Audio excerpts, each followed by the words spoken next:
Hi ಎಲ್ಲ ನನ್ನ ಸ್ಪರ್ಧಾರ್ಥಿಗಳಿಗೆ ಈ ದಿನದ ಶುಭಾಶಯಗಳು. ಈ ದಿನದ ಶುಭಾಶಯಗಳನ್ನು ಕೋರ್ತಾ ಈ ದಿನ ನಮ್ಮ ವಿಶೇಷ ತರಗತಿ. It means whatever we are going to be discussed with you, what are the major acts, they are going to be major important acts to create our Indian constitution. ನಮ್ಮ ಸಂವಿಧಾನ ರಚನೆಗೆ ಕಾರಣೀಭೂತವಾದಂಥ ಪ್ರಮುಖ ಕಾಯ್ದೆಗಳನ್ನು ನೋಡ್ತಿದ್ವಿ. ಆ ಪ್ರಮುಖ ಕಾಯ್ದೆಗಳಲ್ಲಿ ರಾಣಿಯ ಆಳ್ವಿಕೆಯಲ್ಲಿದ್ದಂಥ ಕಾಯ್ದೆಗಳು.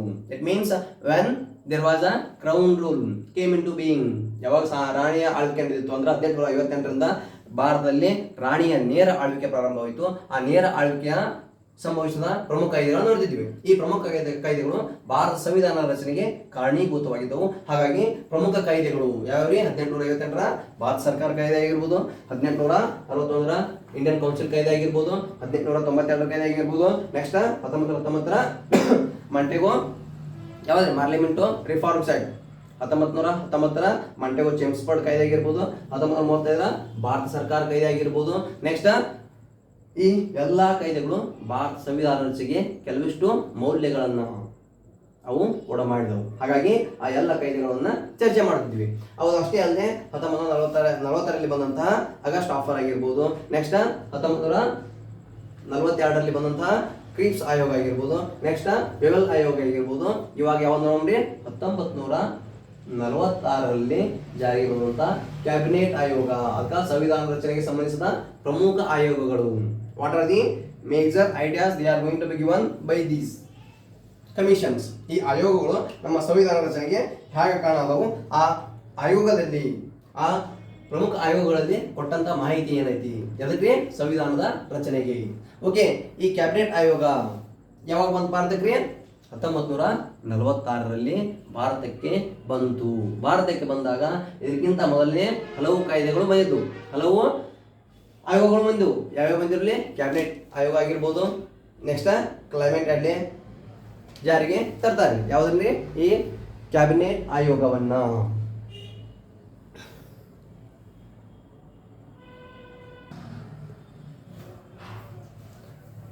ಹಾಯ್ ಎಲ್ಲ ನನ್ನ ಸ್ಪರ್ಧಾರ್ಥಿಗಳಿಗೆ ಈ ದಿನದ ಶುಭಾಶಯಗಳು. ಈ ದಿನದ ಶುಭಾಶಯಗಳನ್ನು ಕೋರ್ತಾ ಈ ದಿನ ವಿಶೇಷ ತರಗತಿ ನಮ್ಮ ಭಾರತ ಸಂವಿಧಾನ ರಚನೆಗೆ ಕಾರಣೀಭೂತವಾದಂತಹ ಬ್ರಿಟಿಷ್ ಸರ್ಕಾರದ ಕಾಯ್ದೆಗಳು. When there is a East India company came into being, ಭಾರತದಲ್ಲಿ ಈಸ್ಟ್ ಇಂಡಿಯಾ ಕಂಪನಿ ಜಾರಿಗೆ ಬಂದಾಗ ಇರ್ಬೋದು. ನೆಕ್ಸ್ಟ್ ರಾಣಿಯ ನೇರ ಆಳ್ವಿಕೆಯಲ್ಲಿದ್ದಂಥ ಕಾಯ್ದೆಗಳು ಯಾವುವು ಅವನ್ನ ನೋಡ್ತಾ ಇದ್ವಿ.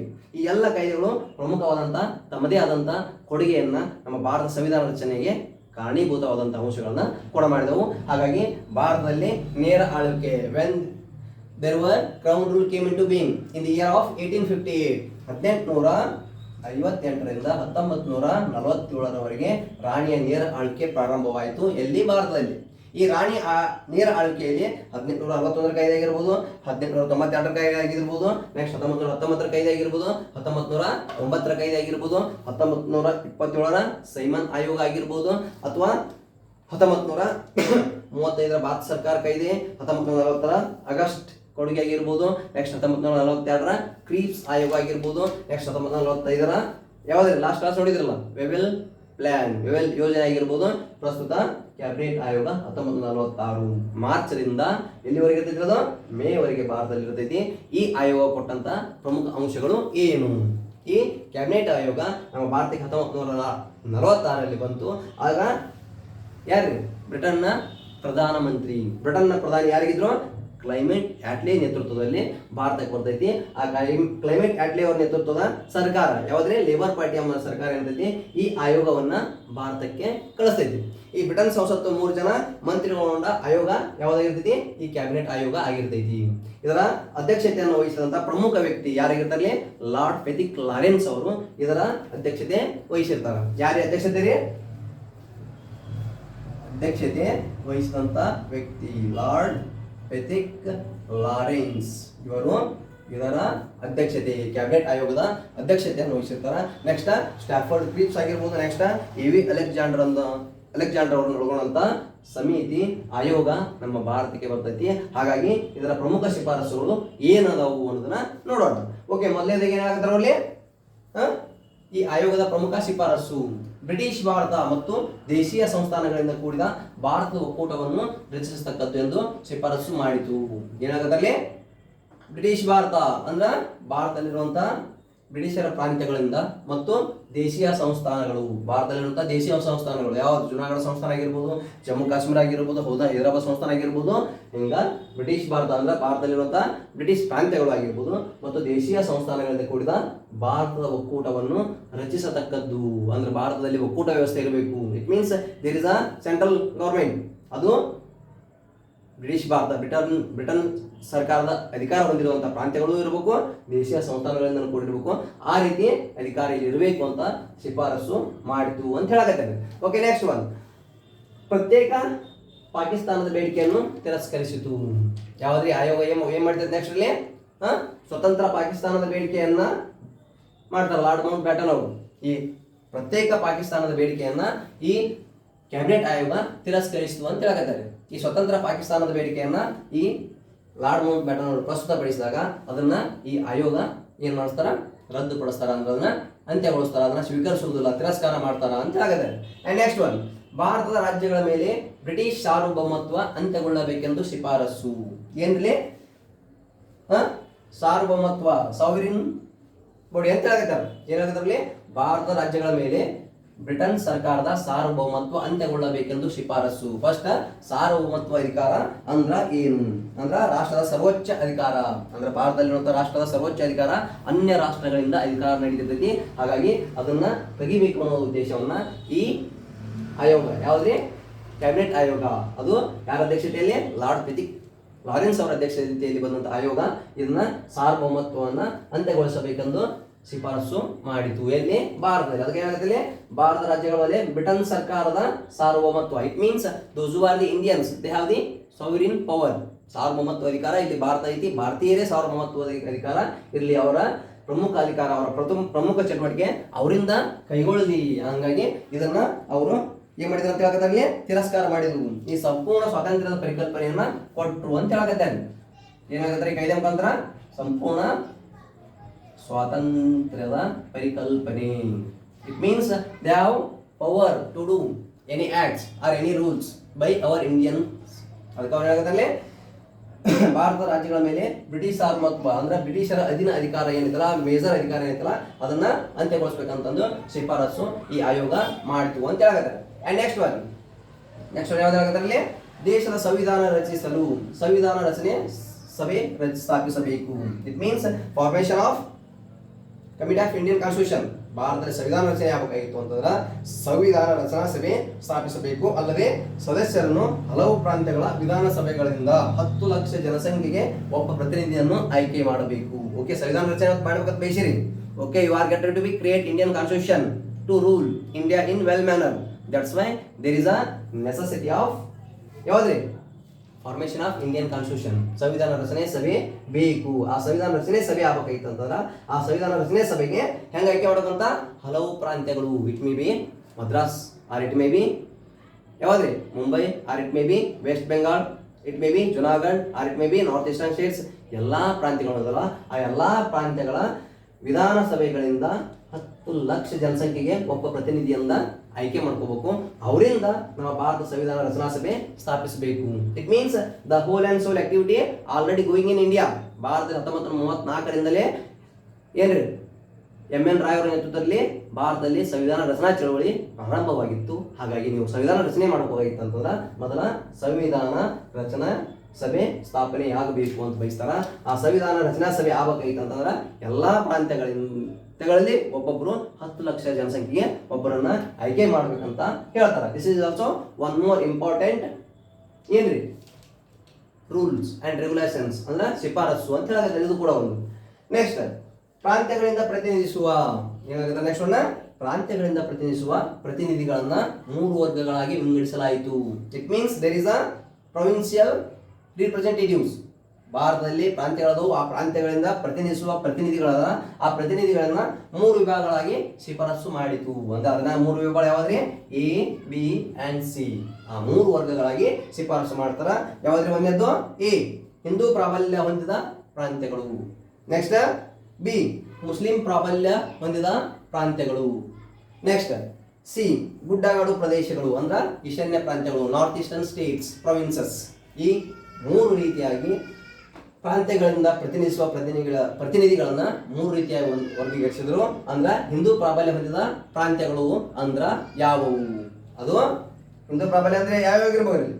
ಒಂದು ಮದ್ರಾಸ್ ಪ್ರಾಂತ್ಯ ಆಗಿರ್ಬೋದು, ನೆಕ್ಸ್ಟ್ ಮುಂಬೈ ಪ್ರಾಂತ್ಯ ಆಗಿರ್ಬೋದು, ನೆಕ್ಸ್ಟ್ ಇತರೆ ಪ್ರಾಂತ್ಯಗಳು ಮದ್ರಾಸ್, ಮುಂಬೈ ಮತ್ತು ಇತರೆ ಪ್ರಾಂತ್ಯಗಳು ಇದರಲ್ಲಿ ಬರ್ತವೆ. ಹಿಂದೂ ಪ್ರಾಬಲ್ಯ ಹೊಂದಿದಂತ ಪ್ರಾಂತ್ಯಗಳು ಇದರಲ್ಲಿ ಬರ್ತಾವ. ಅಂದ್ರ ಇದನ್ನ ಪ್ರತಿನಿಧಿಸುವ ಹಿಂದೂ ಪ್ರಾಬಲ್ಯದ ಪ್ರಾಂತ್ಯಗಳು ಪ್ರತಿನಿಧಿಸುವ ವ್ಯಕ್ತಿಗಳು ಮದ್ರಾಸಿಂದ ಆಗಿರ್ಬೋದು, ಮುಂಬೈನಿಂದ ಆಗಿರ್ಬೋದು, ಇನ್ನಿತರೆ ಕೆಲವು ಪ್ರಾಂತ್ಯಗಳಲ್ಲಿ ಭಾಗವಹಿಸ್ತಾರ ಅಂತ ಹೇಳಕತ್ತಾರ. ನೆಕ್ಸ್ಟ್ ಮುಸ್ಲಿಂ ಪ್ರಾಬಲ್ಯ ಪ್ರಾಂತ್ಯಗಳು. ಮುಸ್ಲಿಂ ಪ್ರಾಬಲ್ಯ ಪ್ರಾಂತ್ಯಗಳು ಅಂದ್ರ ವಾಯುಗಡಿ ಪ್ರಾಂತ್ಯಗಳು ಅಂತ ಹೇಳಕತ್ತಾರೆ. ವಾಯುಗಡಿ ಪ್ರಾಂತ್ಯಗಳು ಅಂದ್ರೆ ಯಾವ್ರಿ? ಪಂಜಾಬ್, ಹರಿಯಾಣ, ರಾಜಸ್ಥಾನ್, ನಾರ್ತನ್ ರಾಜಸ್ಥಾನ್, ಏನು ಹಿಮಾಚಲ ಪ್ರದೇಶ ಅಲ್ಲೇ ಬರ್ತಾವಲ್ಲ, ಆ ನಾರ್ತ್ ವೆಸ್ಟರ್ನ್ ಸ್ಟೇಟ್ಸ್ ಏನ್ ಬರ್ತಾವಲ್ಲ ಅಲ್ಲಿನಿಂದ ಪ್ರತಿನಿಧಿಸುವಂತ ವ್ಯಕ್ತಿಗಳು ಯಾರು? ಹಿಂದೂ ಪ್ರಾಬಲ್ಯ ಪ್ರಾಂತ್ಯಗಳು. ಹಿಂದೂ ಪ್ರಾಬಲ್ಯ ಪ್ರಾಂತ್ಯಗಳು ಅಂತಂದ್ರೆ ಯಾವ್ಯಾವ್ರಿ? ಪ್ರಮುಖವಾಗಿ ಒಂದು ಪಂಜಾಬ್ ಆಗಿರ್ಬೋದು, ಯಾವ್ದ್ರಿ? It may be Punjab. Next Sindhu, it means now it came into being ಎಲ್ಲಿ ಬರ್ತೈತಿ? ಈಗ ಪ್ರಸ್ತುತ ಪಾಕಿಸ್ತಾನ ಬರ್ತೈತಿ. ನೆಕ್ಸ್ಟ್ ಹಲವು ಪ್ರದೇಶಗಳಲ್ಲಿ ಮುಸ್ಲಿಂ ಪ್ರಾಬಲ್ಯ ಪ್ರಾಂತ್ಯಗಳು ಕೂಡ ವರ್ಗೀಕರಣ ಮಾಡ್ತಾರ, ಪ್ರತಿನಿಧಿಗಳನ್ನ ಭಾಗವಹಿಸಲಿ ಅಂತಂದು. ನೆಕ್ಸ್ಟ್ ಗುಡ್ಡಗಾಡು ಪ್ರದೇಶಗಳು, ಅದಕ್ಕೆ ಈಶಾನ್ಯ ಪ್ರಾಂತ್ಯ ಅಂತ ಹೇಳಕತ್ತಾರೆ. ಈಶಾನ್ಯ ಪ್ರಾಂತ್ಯ ಅಂದ್ರೆ ಯಾವ್ರಿ? ಗುಡ್ಡಗಾಡು ಅಂತಂದ್ರ it may be Bangala, Assam ಏನಾಗಿರ್ಬೋದು, ಒಂದು ಬಂಗಾಳ ಪ್ರದೇಶ ಆಗಿರ್ಬೋದು, ನೆಕ್ಸ್ಟ್ ಅಸ್ಸಾಂ ಆಗಿರ್ಬೋದು, ನೆಕ್ಸ್ಟ್ ಅರುಣಾಚಲ ಪ್ರದೇಶ ಆಗಿರ್ಬೋದು, ನೆಕ್ಸ್ಟ್ ಮೇಘಾಲಯ, ಮಿಜೋರಾಂ, ನಾಗಾಲ್ಯಾಂಡ್ ಇವೇನದವಲ್ಲ ಇವೆಲ್ಲ ಏನ್ರಿ? ರಾಜ್ಯಗಳಿಂದ ಪ್ರತಿನಿಧಿಸುವಂತ ವ್ಯಕ್ತಿಗಳನ್ನ ಎದಕ್ರಿ? ಪ್ರಾಂತ್ಯಗಳಿಂದ ಪ್ರತಿನಿಧಿಸುವ ವ್ಯಕ್ತಿಗಳು. ಎದಕ್ಕೆ ಇವರೆಲ್ಲ ರೀ? ಭಾರತ ಸಂವಿಧಾನ ರಚನೆಗೆ ಅಂತ ಸಂವಿಧಾನ ರಚನೆ ಆಗ್ಬೇಕಾಯ್ತಿ. ಹಾಗಾಗಿ ಸಂವಿಧಾನದ ರಚನಾ ಸಭೆ ರಚನೆ ಆಗ್ಬೇಕು. ಸಂವಿಧಾನ ಹೆಂಗ್ ರಚನೆ ಮಾಡ್ಬೇಕಂತಂದು ಮೊದಲು ಒಂದು ಸಭೆ ಮಾಡ್ಬೇಕೈತಿ. ಆ ಸಭೆಯಿಂದ ರಿಪ್ರೆಸೆಂಟೇಟಿವ್ಸ್ ಎಲ್ಲೆಲ್ಲಿ ಇರ್ಬೇಕಂತಂದು ಹೇಳಿದ್ರು. ಅವ್ರು 3 ರೀತಿಯಾಗಿ ಹೇಳಿದ್ರು. ಒಂದು ಹಿಂದೂ ಪ್ರಾಬಲ್ಯ ಪ್ರಾಂತ್ಯಗಳು, ನೆಕ್ಸ್ಟ್ ಮುಸ್ಲಿಂ ಪ್ರಾಬಲ್ಯ ಪ್ರಾಂತ್ಯಗಳು, ನೆಕ್ಸ್ಟ್ ಈಶಾನ್ಯ ಪ್ರಾಂತ್ಯ ಗುಡ್ಡಗಾಡು ಪ್ರದೇಶಗಳು ಅಂತ ಹೇಳಕತ್ತಾರೆ. ಈ 3 ರೀತಿಯಾದಂತಹ ಅಂಶಗಳನ್ನ ಎದಕ್ರಿ? ಸಂವಿಧಾನ ರಚನೆಗೆ ಕಾರಣೀಭೂತವಾದಂತಹ ಏನ್ ರಚನೆ ಮಾಡ್ಬೇಕ್ರಿ? ಪ್ರತಿನಿಧಿಗಳನ್ನ ಭಾಗಿಯಾಗಬೇಕು ಭಾರತ ಸಂವಿಧಾನ ರಚನೆಗೆ. ಹಾಗಾಗಿ ಪ್ರಮುಖವಾದಂತಹ ಶಿಫಾರಸುಗಳು ಕ್ಯಾಬಿನೆಟ್ ಆಯೋಗ ಮಾಡ್ತೈತಿ. ಈ ಅಂಶಗಳನ್ನ ಕರೆಕ್ಟ್ ಆಗಿ ಬರ್ಕೋರಿ. Then I will continue. ಅದನ್ನ ಬರ್ಕೋರಿ ಬೇಗನೆ. ನೋಡ್ರಿ, ಕ್ಯಾಬಿನೆಟ್ ಆಯೋಗ ಅದು ಅಷ್ಟೇ ಅಲ್ಲದೆ ಇನ್ನು ಹಲವು ವಿಷಯಗಳನ್ನ ಹೇಳಿತು. ಆ ಹಲವು ವಿಷಯಗಳು ಏನು ನೋಡಿ? ನೆಕ್ಸ್ಟ್ ಅಲ್ಲಿ ಕೇಂದ್ರ ಪಟ್ಟಿಯಲ್ಲಿರುವ ವಿಷಯಗಳನ್ನು ಹೊರತುಪಡಿಸಿ ಉಳಿದ ವಿಷಯಗಳು ಪ್ರಾಂತ್ಯಗಳ ವಶದಲ್ಲಿರಬೇಕು. It means ಏನಾಗುತ್ತಾ? ಕೇಂದ್ರ ಪಟ್ಟಿಯಲ್ಲಿರುವಂತಹ ವಿಷಯಗಳು, it means central list subjects ಅಂದ್ರೆ ಕೆಲವು ವಿಷಯಗಳು ಇದರ ಕೇಂದ್ರ ಪಟ್ಟಿಯಲ್ಲಿ ಅದಾವು. ಆ ಕೇಂದ್ರ ಪಟ್ಟಿಯಲ್ಲಿರುವಂತಹ ವಿಷಯಗಳನ್ನು ಹೊರತುಪಡಿಸಿ ಉಳಿದ ಎಲ್ಲ ವಿಷಯಗಳು ಎದರಲ್ಲಿರ್ಬೇಕಂತ? ಪ್ರಾಂತ್ಯಗಳ ವಶದಲ್ಲಿರಬೇಕು. ಅಂದ್ರೆ ಪ್ರಾಂತ್ಯ ಆಡಳಿತ ಅಂದ್ರೆ ಪ್ರಾಂತ್ಯದಲ್ಲಿ ಆಡಳಿತ ಮಾಡುವ ಸರ್ಕಾರದ ಅಧೀನದಲ್ಲಿರಬೇಕೆಂದು ಶಿಫಾರಸು ಈ ಆಯೋಗ ಮಾಡಿತು. ಯಾವುದೇ ಕ್ಯಾಬಿನೆಟ್ ಆಯೋಗ. ಅದಕ್ಕೆ ಏನಾಗ್ತಲ್ಲಿ ಕೇಂದ್ರ ಪಟ್ಟಿಯಲ್ಲಿರುವ ವಿಷಯಗಳು ಏನದವ, ಕೇಂದ್ರ ಪಟ್ಟಿ ಬಿಟ್ಟು ಇನ್ನೂ ಉಳಿದಂತ ವಿಷಯಗಳು ಏನಾದರೂ ಇದ್ದ ಅವನ್ನ ಪ್ರಾಂತ್ಯದ ವಶದಲ್ಲಿ ಇಡಬೇಕು. ಅಂದ್ರೆ ಪ್ರಾಂತ್ಯಾಡಳಿತಕ್ಕೆ ಅನುಕೂಲ ಆಕೈತಿ ಅನ್ನೋದೊಂದು ಶಿಫಾರಸನ್ನ ಈ ಆಯೋಗ ಮಾಡಿತು ಅಂತ ಹೇಳಕತ್ತಾರೆ. ನೆಕ್ಸ್ಟ್ 71 ಹೇಳಕತ್ತಲ್ಲಿ ಸಂವಿಧಾನ ರಚನಾ ಸಭೆಯಲ್ಲಿ ಭಾಗವಹಿಸುವ ಸದಸ್ಯರನ್ನು ಪರೋಕ್ಷ ಚುನಾವಣೆಯ ಮೂಲಕ ಆಯ್ಕೆ ಮಾಡಬೇಕು. ಏನಾಗುತ್ತಲ್ಲಿ ಸಂವಿಧಾನ ರಚನೆ ಸಭೆಯಲ್ಲಿ ಭಾಗವಹಿಸುವಂತ ಸದಸ್ಯರಾದ ಆ ಸಂವಿಧಾನ ರಚನಾ ಸಭೆಯಲ್ಲಿ ಭಾಗವಹಿಸುವಂತಹ ಸದಸ್ಯರು ಪರೋಕ್ಷ ಚುನಾವಣೆಯ ಮೂಲಕ, there is no direct election, it means there is a indirect election. ಸಂವಿಧಾನದ ರಚನೆಯಲ್ಲಿ ಭಾಗವಹಿಸಕತ್ತಾರ. ಆ ಸಂವಿಧಾನದ ರಚನೆಯಲ್ಲಿ ಪಾಲ್ಗೊಳ್ಳುವಂತ ಸದಸ್ಯರು ಏನದಲ್ಲ ಆ ಸದಸ್ಯರನ್ನ ಹೆಂಗ್ ಮಾಡ್ಬೇಕಂತ? ನೇರ ಚುನಾವಣೆಯ ಮುಖಾಂತರ ಅಲ್ಲ, ಅಂದ್ರೆ ಪರೋಕ್ಷ ಚುನಾವಣೆಯ ಮೂಲಕ ಆಯ್ಕೆ ಮಾಡಬೇಕು. ಆ ಆಯ್ಕೆಗೊಂಡಂತ ಸದಸ್ಯರು ಸಂವಿಧಾನದ ರಚನಾ ಪ್ರಕ್ರಿಯೆಯಲ್ಲಿ ಪಾಲ್ಗೊಳ್ತಾರ ಅಂತ ಹೇಳಕತ್ತಾರೆ.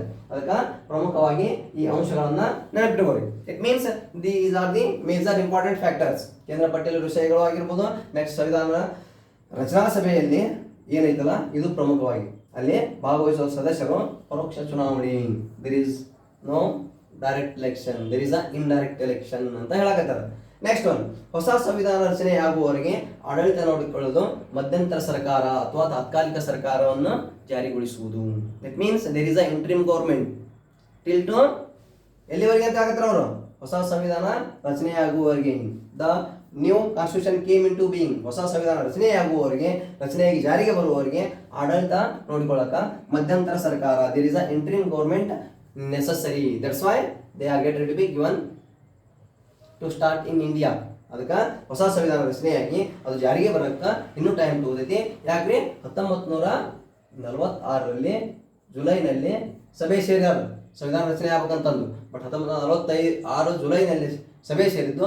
ನೆಕ್ಸ್ಟ್ ಸಂವಿಧಾನ ಜಾರಿಗೆ ಬಂದಿದ್ದು ಲೇಟರ್ ಆನ್ವರ್ಡ್ಸ್, ಅದು ಅವಾಗೆ ಜಾರಿಗೆ ಬರಲಿಲ್ಲ. ಹಾಗಾಗಿ ಈ ಸಂವಿಧಾನ ರಚನೆ ಆಗುವವರೆಗೆ ಭಾರತದಲ್ಲಿ ಆಡಳಿತ ನಿರ್ವಹಿಸಕ, ಭಾರತದಲ್ಲಿರುವಂಥ ಅಧಿಕಾರ ಚಲಾಯಿಸಕ ಒಂದು ಮಧ್ಯಂತರ ಸರ್ಕಾರದ ಅವಶ್ಯಕತೆ ಐತಿ ಅಂತಂದು ಶಿಫಾರಸು ಮಾಡಿತು. ಅದಕ್ಕೆ ಏನು ಕರಿತಾರೆ, there is a temporary government, interim government ಅಂತ ಕರೀತಾರೆ.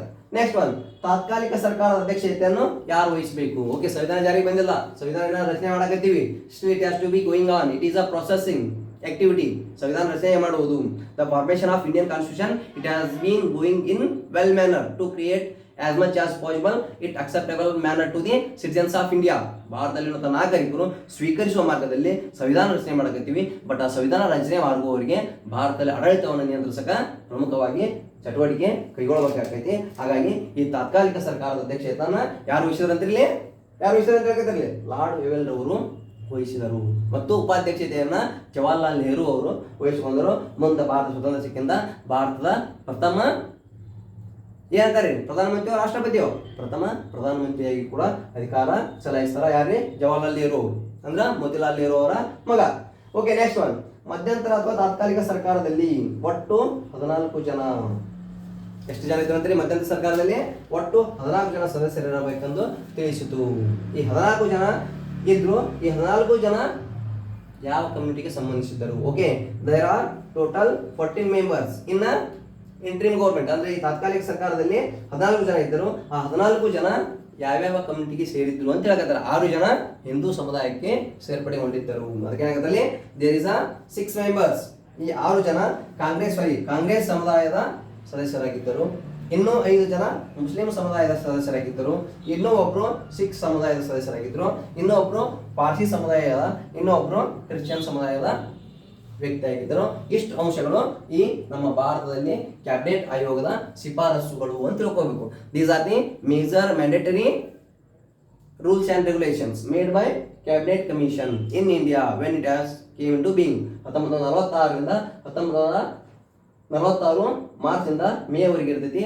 ಇಲ್ಲಿ ಈ ಅವಧಿಯಲ್ಲಿ ಪ್ರಮುಖವಾಗಿ ಶಿಫಾರಸು ಮಾಡಿದಂಥ ಚಟುವಟಿಕೆಗಳು ಎದುರು ಕ್ಯಾಬಿನೆಟ್ ಆಯೋಗದ ಪ್ರಮುಖ ಚಟುವಟಿಕೆಗಳು. ಹಾಗಾಗಿ ಇವರು ಕರೆಕ್ಟ್ ಆಗಿ ಬರ್ಕೋರಿ. These are major useful activity. ಬರ್ಕೋರಿ ಬೇಗ.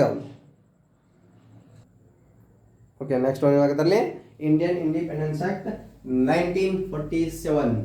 ಭಾರತ ಸ್ವತಂತ್ರ ಕಾಯ್ದೆ 1947. ಈ ಭಾರತ ಸ್ವತಂತ್ರ ಕಾಯ್ದೆ 1947ರ ಪ್ರಮುಖ ಪ್ರಕ್ರಿಯೆಗಳು, ಶಿಫಾರಸುಗಳು, ಪ್ರಮುಖ ಅಂಶಗಳು ಏನದಾವು ಅಂತ ಹೇಳಾಗಿದ್ದಾರೆ. ಇದು ಭಾರತದ ಸ್ವತಂತ್ರ ಕಾಯ್ದೆ ಕೊನೆಯದಾಗಿದ್ದು ಇದರಲ್ಲಿ ಪ್ರಮುಖವಾಗಿ ಇರುವಂತಹ ಅಂಶಗಳು ಏನದಾವು, ಈ ಕಾಯ್ದೆ ಶಿಫಾರಸುಗಳು ಏನದಾವು ಅನ್ನೋ ನೋಡೋಣ. ಅಂದ್ರ ಇದನ್ನ ಬ್ರಿಟನ್ ಸರ್ಕಾರದ ಪ್ರಧಾನಮಂತ್ರಿ ಆದಂತಹ ಕ್ಲೈಮೇಟ್ ಆಟ್ಲೆ ಆಯೋಗ ನಿರ್ದೇಶಿಸಿತು. ಇದು ಕ್ಲೈಮೇಟ್ ಆಟ್ಲೆ ಅವರು ಲೇಬರ್ ಪಕ್ಷದ ಏನಾಗಿದ್ರು, ಪ್ರಧಾನಮಂತ್ರಿ ಆಗಿದ್ದರು. ಇವರು labour party in England. he became a prime minister of labor party. ಯಾರೇ ಈ ಕ್ಲೈಮೇಟ್ ಆಟ್ಲೆ ಅವರು ಲೇಬರ್ ಪಕ್ಷದ ಪ್ರಧಾನಮಂತ್ರಿ ಆಗಿದ್ದರು ಇಲ್ಲಿ ಇಂಗ್ಲೆಂಡ್ನಲ್ಲಿ. ಅವರು ಭಾರತದಲ್ಲಿ ಇರುವಂತಹ ಆಡಳಿತವನ್ನು ನಿರ್ವಹಿಸಲು ಭಾರತ ಸ್ವತಂತ್ರ ಕಾಯ್ದೆ 1947 ಜಾರಿಗೊಳಿಸಿದರು. ಈ ಕಾಯ್ದೆಯಲ್ಲಿರುವಂತಹ ಪ್ರಮುಖ ಅಂಶಗಳು ಏನದವು? ಈ ಕಾಯ್ದೆ ಪ್ರಮುಖವಾಗಿ ನಮ್ಮ ಭಾರತೀಯರಿಗೆ ಏನೇನು ಹೇಳಿತು? ಏನೇನು ಹೇಳಿದ್ರು? ಭಾರತದಲ್ಲಿ ಬ್ರಿಟಿಷರ ಆಡಳಿತವನ್ನು ಕೊನೆಗೊಳಿಸಿ ಭಾರತವನ್ನು ಸ್ವತಂತ್ರ ಸಾರ್ವಭೌಮ ರಾಷ್ಟ್ರವನ್ನಾಗಿಸಿತು ಅಂತ ಹೇಳಾಕತ್ತಾರ. ಇದರ ಉದ್ದೇಶ ಏನಾಗಿತ್ತು ಅಂದ್ರೆ, ಇದರ ಶಿಫಾರಸು ಏನಾಗಿತ್ತು, ಭಾರತದಲ್ಲಿ ಬ್ರಿಟಿಷರ ಆಡಳಿತ ಕೊನೆಗೊಳಿಸಬೇಕು. It under the British government administration in India. ಕೊನೆಗೊಳಿಸಿ ಭಾರತವನ್ನು ಸ್ವತಂತ್ರ ಸಾರ್ವಭೌಮ ರಾಷ್ಟ್ರ, ಅಂದ್ರ ಯಾವುದೇ ರಾಷ್ಟ್ರದ ಹಿಡಿತದಲ್ಲಿ ನಮ್ಮ ಭಾರತ ಇಲ್ಲ. ರಾಷ್ಟ್ರದ ಸರ್ವೋಚ್ಚ ಅಧಿಕಾರ ನಮ್ಮ ಭಾರತೀಯರ ಅಧೀನದಲ್ಲಿದೆ, ಅನ್ಯ ರಾಷ್ಟ್ರಗಳಲ್ಲಿ ಇಲ್ಲ. ಅಂದ್ರೆ ಸಂಪೂರ್ಣ ಸ್ವತಂತ್ರ ರಾಷ್ಟ್ರ ಅಂತಂದು ಶಿಫಾರಸು ಮಾಡುವ ಪ್ರಕ್ರಿಯೆಯನ್ನ ಈ ಕಾಯ್ದೆ ಒಳಗೊಂಡಿತ್ತು ಅಂತ ಹೇಳಕತ್ತಾರ. ನಮ್ಮ ಭಾರತ ರಾಷ್ಟ್ರ ಸ್ವತಂತ್ರ ರಾಷ್ಟ್ರ ಎಂಬುದನ್ನು ಗುರುತಿಸಿ ಭಾರತಕ್ಕೆ ಸ್ವತಂತ್ರ ಕಲ್ಪಿಸುವಂತ ಅವಕಾಶವನ್ನ ಭಾರತ ಸ್ವತಂತ್ರ ಕಾಯ್ದೆ 1907ರಲ್ಲಿ ಉಲ್ಲೇಖ ಮಾಡಲಾಗಿತ್ತು. ಅದನ್ನು ಯಾರು ಮಾಡಿದ್ರು? ಬ್ರಿಟನ್ನ ಪ್ರಧಾನಿ, ಲೇಬರ್ ಪಕ್ಷದ ಪ್ರಧಾನಿಯಾದಂಥ ಕ್ಲೈಮೇಟ್ ಆಟ್ಲೆ ಮಾಡಿದ್ರು ಅಂತ ಹೇಳಕತ್ತಾರೆ. ಓಕೆ, ನೆಕ್ಸ್ಟ್ ಒನ್, ಭಾರತವನ್ನು ವಿಭಜಿಸಿ ಭಾರತ ಮತ್ತು ಪಾಕಿಸ್ತಾನ್, ಈ ಭಾರತವನ್ನ ವಿಭಜನೆ ಮಾಡಿ ಭಾರತ ಮತ್ತು ಪಾಕಿಸ್ತಾನ್ ಎಂಬ ಎರಡು ರಾಷ್ಟ್ರಗಳನ್ನ ನಿರ್ಧರಿಸಿದರು, ಎರಡು ರಾಷ್ಟ್ರಗಳನ್ನಾಗಿ ವಿಂಗಡಣೆ ಮಾಡಿದರು ಅಂತ ಹೇಳಕತ್ತಾರೆ. ಈ ಎರಡು ರಾಷ್ಟ್ರಗಳ ನಡುವಿನ ಗಡಿಯನ್ನು ಸರ್ ರ್ಯಾಟ್ಕ್ಲಿಫ್ ಎಂಬುವರು ನಿರ್ಧರಿಸಿದರು. ಏನು ಹೇಳಿದ್ರು ಅವ್ರಿಗೆ? ಭಾರತವನ್ನು ವಿಭಜನೆ ಮಾಡಿದರು.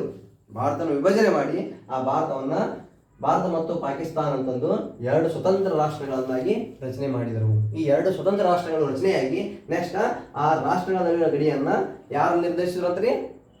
ಸರ್ ರ್ಯಾಟ್ಕ್ಲಿಫ್ ಆಯೋಗ ನಿರ್ಧರಿಸಿದ್ರು. ಅಂದ್ರೆ ರಾಷ್ಟ್ರದ ಬಾರ್ಡರ್ ಎಲ್ಲಿವರೆಗೆ ಐತೆ ಅಂತಂದು ನಿರ್ಧಾರ ಕೈಗೊಂಡವರು ಯಾರಿಗೆ? ಸರ್ ರ್ಯಾಟ್ಕ್ಲಿಫ್ ಎಂಬ ಆಯೋಗ ನಿರ್ಧರಿಸಿದೆ. ಹಾಗಾಗಿ ಪ್ರಸ್ತುತವೂ ಕೂಡ ಭಾರತ ಮತ್ತು ಪಾಕಿಸ್ತಾನದ ನಡುವೆ ಇರುವಂತ ರೇಖೆಯನ್ನ ಏನೆಂದು ಕರೀತಾರೆ ಅಂತಂದ್ರೆ ರ್ಯಾಟ್ಕ್ಲಿಫ್ ರೇಖೆ ಅಂತ ಕರೀತಾರೆ. ಯಾಕ್ರಿ? ಈ ರ್ಯಾಟ್ಕ್ಲಿಫ್ ಆಯೋಗ ಎಂಬುದು ನಿರ್ಧಾರ ಮಾಡ್ತಾ ಇದ್ರಿ ಭಾರತ ಮತ್ತು ಪಾಕಿಸ್ತಾನದ ಗಡಿ ರೇಖೆಯನ್ನು. ಹಾಗಾಗಿ ಇವತ್ತಿಗೂ ಕೂಡ ಅದ್ರ ಹೆಸರು ಯಾವ್ದ್ರಿ?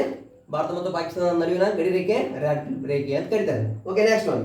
ಭಾರತಕ್ಕೆ ವೈಸ್ರಾಯ್ ಹುದ್ದೆ ರದ್ದುಪಡಿಸಿ. ಭಾರತದಲ್ಲಿ ಏನಿತ್ತು?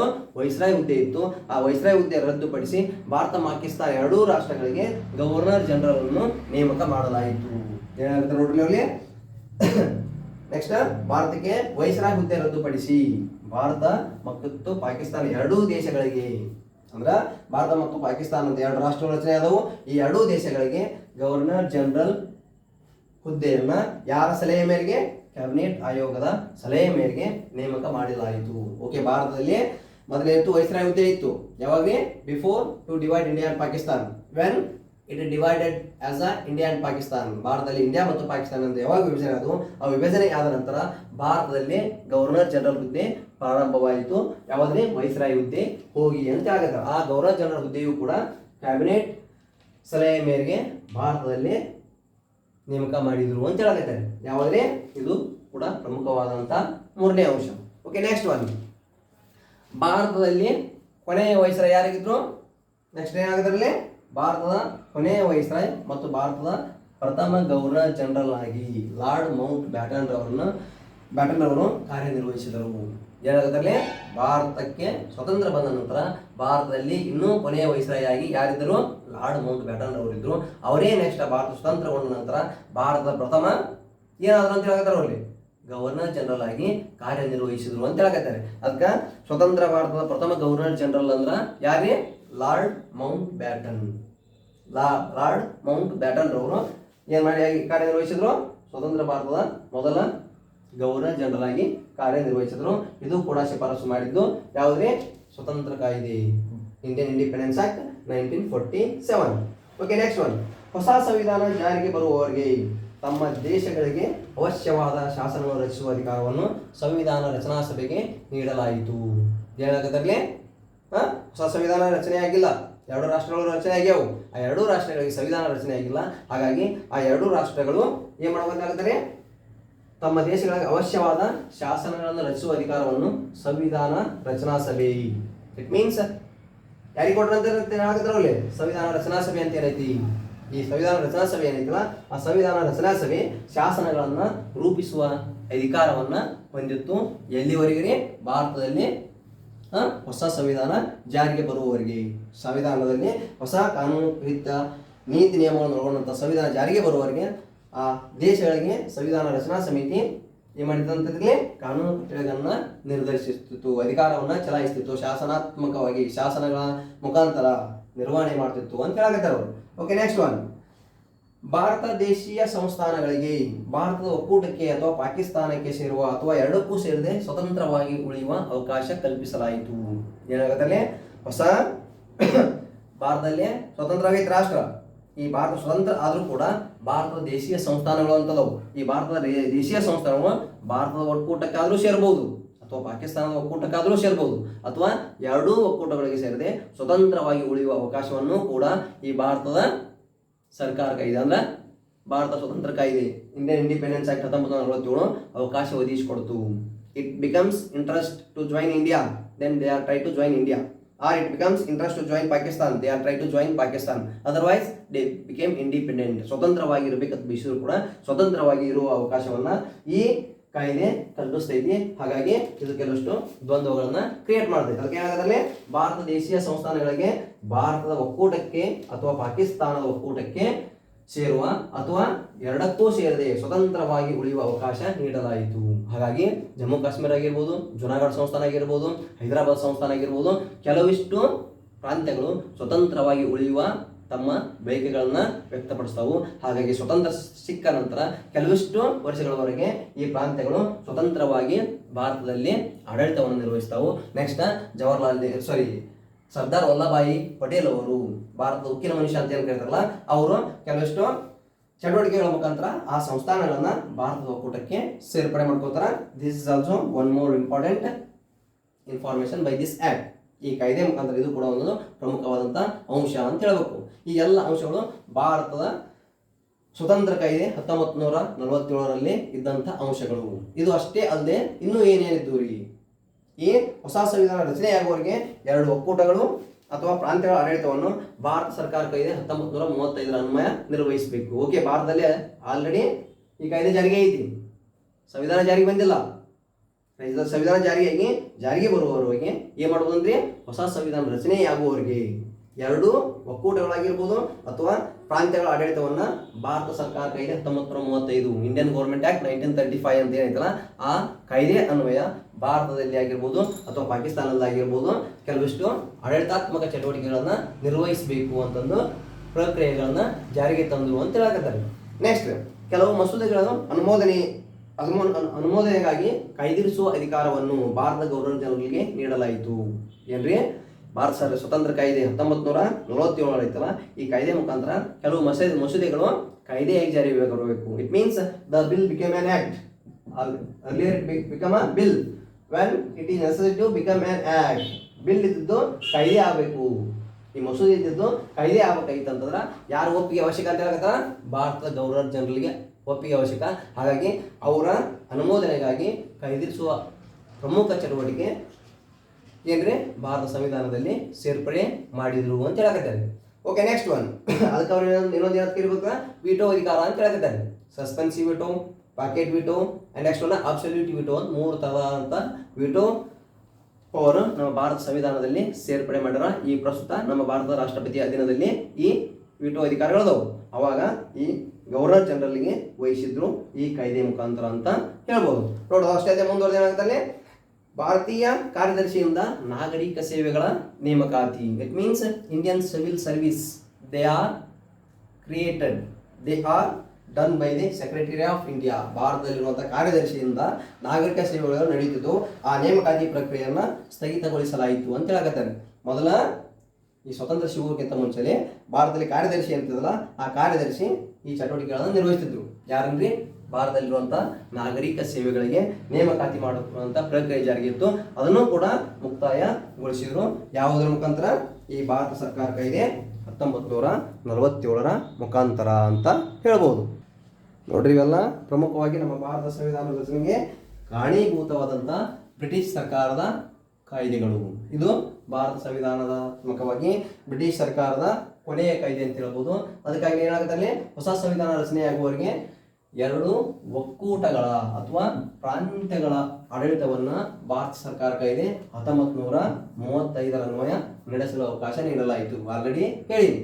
ಅಂದ್ರ ಈ ಭಾರತದಲ್ಲಿ ಹೊಸ ಸಂವಿಧಾನ ರಚನೆಯಾಗಿ ಜಾರಿಗೆ ಬರುವವರೆಗೆ 1935ರ ಭಾರತ ಸರ್ಕಾರ ಕಾಯ್ದೆ ಅನ್ವಯ ಭಾರತದಲ್ಲಿ ಆಡಳಿತ ಚಟುವಟಿಕೆಗಳನ್ನ ನಿರ್ಣಯಿಸಬೇಕು, ನಿಯಂತ್ರಣಗೊಳಿಸಬೇಕು ಅಂತ ಹೇಳಾಗಿದ್ದರು ಅವರು. ನೆಕ್ಸ್ಟ್, ಕೆಲವು ಮಸೂದೆಗಳು ಅನುಮೋದನೆಗಾಗಿ ಕಾಯ್ದಿರಿಸುವ ಅಧಿಕಾರವನ್ನ ಭಾರತದ ಗವರ್ನರ್ ಜನರಿಗೆ ನೀಡಲಾಯಿತು. ಅದಕ್ಕೆ ಇನ್ನೊಂದು ಹೆಸರು ಏನಂತ ಕರಿಬಹುದು, ಇಲ್ಲಿ ವಿಟೋ ಅಧಿಕಾರ ಅಂತ ಕರೀತಾರೆ. ಇನ್ನೊಂದು ವಿಟೋ ಅಧಿಕಾರ. ಈ ವಿಟೋ ಅಧಿಕಾರವನ್ನ ಪ್ರಸ್ತುತ ಭಾರತದಲ್ಲಿ ರಾಷ್ಟ್ರಪತಿ ಹೇಗೆ ಬಳಕೆ ಮಾಡ್ತಾರ, ಅವಾಗ ಯಾರು ಬಳಕೆ ಮಾಡ್ಬೋದು ಅಂತ ಆಗಿತ್ರಿ, ಗವರ್ನರ್ ಜನರಲ್ ಆಫ್ ಇಂಡಿಯಾ. ಈ ವಿಟೋ ಅಧಿಕಾರ ಅಂದ್ರೆ ಏನ್ರಿ, ಅದು ಕೊನೆಯ ಅಧಿಕಾರ ಅವ್ರ ಕೈಯಲ್ಲಿ. ಹಾಗಾಗಿ ಅದರಲ್ಲಿ ಮತ್ತೆ 3 ವಿಧಗಳದಾವು. there is a suspensive veto, there is a pocket veto, another one absolute veto. ಏನ್ರಿ, suspensive, packet and absolute. Packet veto ಅಂತಂದ್ರೆ ಅವ್ರು ಕೊಟ್ಟಂತ ಮಾಹಿತಿ, ರಾಷ್ಟ್ರಪತಿ ಒಪ್ಪಿಗೆ ಅಥವಾ ಗವರ್ನರ್ ಜನರಲ್ ಒಪ್ಪಿಗೆ ಕಳಿಸಿದಂತ ಏನ್ ಮಸೂದೆ ಇರ್ತೈತಿ ಅದನ್ನ ನಮ್ಮ ಮತ್ತಲ್ಲಿ ಇಟ್ಕೊಂತೀವಿ ಅಂತಂದ್ರೆ ಅದನ್ನ ಪ್ಯಾಕೆಟ್ ವಿಟೋ ಅಂತ ಕರೀತಾರೆ. ನೆಕ್ಸ್ಟ್ ಅದನ್ನ ಮರು ವಿಚಾರಣೆಗೆ ಕಳಿಸಿದ್ವು ಅಂತಂದ್ರೆ ಅದನ್ನ ಸಸ್ಪೆನ್ಸಿವ್ ಯೂಟು ಅಂತ ಕರೀತಾರೆ. ಅದನ್ನ ತಿರಸ್ಕಾರ ಮಾಡಿದ್ವಿ ಅಂತಂದ್ರೆ ಅದನ್ನ ಅಬ್ಸಲ್ಯೂಟ್ ಯೂಟು ಅಂತ ಕರಿತೀವಿ. ಈ ರೀತಿಯಾದಂಥ ಅಧಿಕಾರವನ್ನ ಗವರ್ನರ್ ಜನರಲ್ ಆಫ್ ಇಂಡಿಯಾ ಏನಿರಲ್ಲ ಗವರ್ನರ್ ಜನರಲ್ಗೆ ನೀಡಿದ್ರು ಅಂತ ಹೇಳಾಗಿದೆ. ನೆಕ್ಸ್ಟ್ ಭಾರತೀಯ ಕಾರ್ಯದರ್ಶಿಯಿಂದ ನಡೆಯುತ್ತಿದ್ದ ನಾಗರಿಕ ಸೇವೆಗಳ ನೇಮಕಾತಿ ಸ್ಥಗಿತಗೊಳಿಸಲಾಯಿತು. ಭಾರತದಲ್ಲಿರುವಂಥ ನಾಗರಿಕ ಸೇವೆಗಳು ಅಂದ್ರೆ ಭಾರತದಲ್ಲಿ ನಡೆಯುವಂಥ ಏನು UPSC ಸರ್ವಿಸ್ ಅಂತ ಏನು ಕರಿತೀವಲ್ಲ, ಸಿವಿಲ್ ಸರ್ವೆಂಟ್ಸ್ ಅಂತ ಏನು ಕರಿತೀವಲ್ಲ, ಅವ್ರನ್ನ ಯಾರನ್ನ ನೇಮಕ ಮಾಡ್ತಿದ್ದಂತ್ರಿ? ಸೆಕ್ರೆಟರಿ ಆಫ್ ಇಂಡಿಯಾ ಕಾರ್ಯದರ್ಶಿಯಿಂದ ನೇಮಕ ಹಾಕಿದ್ರು, ಕಾರ್ಯದರ್ಶಿಯಿಂದ ಅಧಿಕಾರ ಚಲಾಯಿಸ್ತಿದ್ರು, ಅದನ್ನು ಕೂಡ ಸ್ಥಗಿತಗೊಳಿಸಿದ್ರು, ರದ್ದು ಮಾಡಿದ್ರು ಅಂತ ಹೇಳಕತ್ತಾರ. ಈ ಎಲ್ಲ ಪ್ರಮುಖವಾದಂಥ ಅಂಶಗಳು ಎದುರೇ ಭಾರತ ಸ್ವತಂತ್ರ ಕಾಯ್ದೆ 1947, ಇಂಡಿಯನ್ ಇಂಡಿಪೆಂಡೆನ್ಸ್ ಆಕ್ಟ್ 1947. ಈ ಪ್ರಮುಖ ಅಂಶಗಳನ್ನು ಆಧರಿಸಿ ಭಾರತ ಸಂವಿಧಾನ ರಚನೆ ಆಕೈತಿ. ಹಾಗಾಗಿ ಇಲ್ಲಿವರೆಗೆ ಫ್ರಮ್ 1773 ಟು 1947 ಪ್ರಮುಖವಾದಂಥ ಕಾಯ್ದೆಗಳು ಎಲ್ಲವೂ ಕೂಡ ಪ್ರಮುಖ. ಹಾಗಾಗಿ 1773ರಿಂದ 1858ರಿಂದ 1947ವರೆಗೆ ಅಂದ್ರೆ ಈಸ್ಟ್ ಇಂಡಿಯಾ ಕಂಪನಿ ಕಾಯ್ದೆಗಳು. ನೆಕ್ಸ್ಟ್ ಭಾರತದಲ್ಲಿ ಬ್ರಿಟನ್ ರಾಣಿಯ ನೇರ ಆಳ್ವಿಕೆ ಕಾಯ್ದೆಗಳು ಬರ್ತವೆ. ಈ ಎಲ್ಲ ಕಾಯ್ದೆಗಳನ್ನ ಆಧರಿಸಿ ನಮ್ಮ ಭಾರತದ ಸಂವಿಧಾನಕ್ಕೆ ಕೆಲವಿಷ್ಟು ಅಂಶಗಳನ್ನ ಎರವಲು ಪಡೆದೀವಿ. ಹಾಗಾಗಿ ಈ ಎಲ್ಲ ಅಂಶಗಳು ಉಪಯುಕ್ತ. ಹಾಗಾಗಿ ಇಲ್ಲಿಯವರೆಗೆ ಹೇಳಿದಂಥ ಎಲ್ಲ ಕಾಯ್ದೆಗಳನ್ನ ಪ್ರಮುಖವಾಗಿ ನೋಡ್ಕೊಂಡಿರಂತಂದ್ರೆ ಅದರ ಮೇಲೆ 2 ರಿಂದ 3 ಮಾರ್ಕ್ಸ್ ಪ್ರತಿ ಎಕ್ಸಾಮ್ಗೆ. It may be civil constable, or it may be SDFD, or it may be UPSC, or it may be group C, whatever it may be, ಯಾವುದೇ ಪರೀಕ್ಷೆಗೆ ಇದರ ಮ್ಯಾಗ 2 ರಿಂದ 3 ಮಾರ್ಕ್ಸ್ ಫಿಕ್ಸ್ ಇರ್ತೈತಿ. ಹಾಗಾಗಿ ಇಷ್ಟು ಕರೆಕ್ಟಾಗಿ ನೋಡ್ಕೋರಿ. ಉಳಿದ ನೆಕ್ಸ್ಟ್ ಕಾಲದಲ್ಲಿ ನಮ್ಮ ಭಾರತ ಸಂವಿಧಾನ ರಚನೆ ಹೆಂಗಾಯಿತು, ನಮ್ಮ ಭಾರತ ಸಂವಿಧಾನದ ಲಕ್ಷಣಗಳೇನದವು, ಆ ಎಲ್ಲ ಉಳಿದ ಅಂಶಗಳನ್ನು ಮುಂದಿನ ತರಗತಿಯಲ್ಲಿ ನೋಡೋಣ. ಎಲ್ಲ ನನ್ನ ಸ್ಪರ್ಧಾರ್ಥಿಗಳಿಗೆ ಮತ್ತೊಮ್ಮೆ ಧನ್ಯವಾದಗಳು ಹೇಳುತ್ತಾ, ನಾವು ಹೇಳುವಂಥ ತರಗತಿ ಕ್ಲಾಸ್ ಕರೆಕ್ಟ್ ಅನಿಸ್ತು ಅಂತಂದ್ರೆ ಲೈಕ್ ಮಾಡಿರಿ, ಸಬ್ಸ್ಕ್ರೈಬ್ ಮಾಡಿರಿ, ಶೇರ್ ಮಾಡಿರಿ ಅಂತ ಹೇಳ್ತಾ ಎಲ್ಲರಿಗೂ ಮತ್ತೊಮ್ಮೆ ಧನ್ಯವಾದಗಳು.